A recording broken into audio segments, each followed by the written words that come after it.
Well, I came to the issue of suicide because I lost a very close friend back in 2005, and it absolutely devastated me.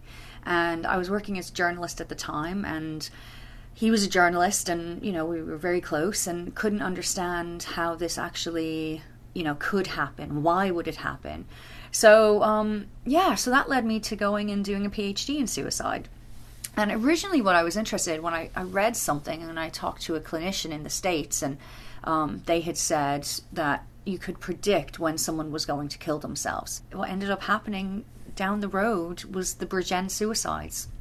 So that was back in 2008, and we have the 10-year anniversary coming up, you know, coming up pretty much at the end of this year into January next year.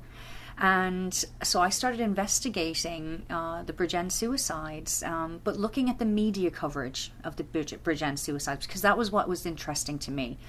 As journalists, we do write about suicide in 5 different categories. Every suicide story I've analysed for the last 10 years falls into one of these categories. And you have the reaction to the death by those who have been left behind, so the bereaved. You also have the reason for the death. So these are the types of stories that journalists will write. You also have the description of the deceased. So this is a story where they will literally only talk about this person. This is where a lot of stigma happens. So someone was a victim, someone, you know, had everything to live for. So, you know, it's a particular story just about the victim who has taken their own life. You also have this category of infantilization, which is a really interesting one, because what it does is what we do as journalists is we actually reduce the person who has taken their own life to that of a child. But actually, what we find in the field of suicide prevention is that's not true. The person who has taken their own life has made that choice.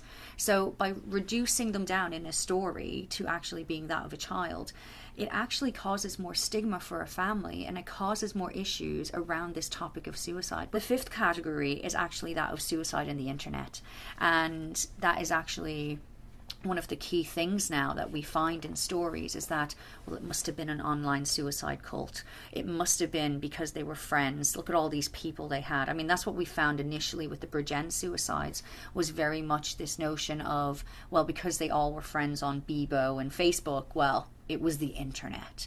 And really, I think that's just more, there's a fear around the internet because it's unregulated. Really, as journalists, we're playing a vital role in continuing to stigmatize the issue.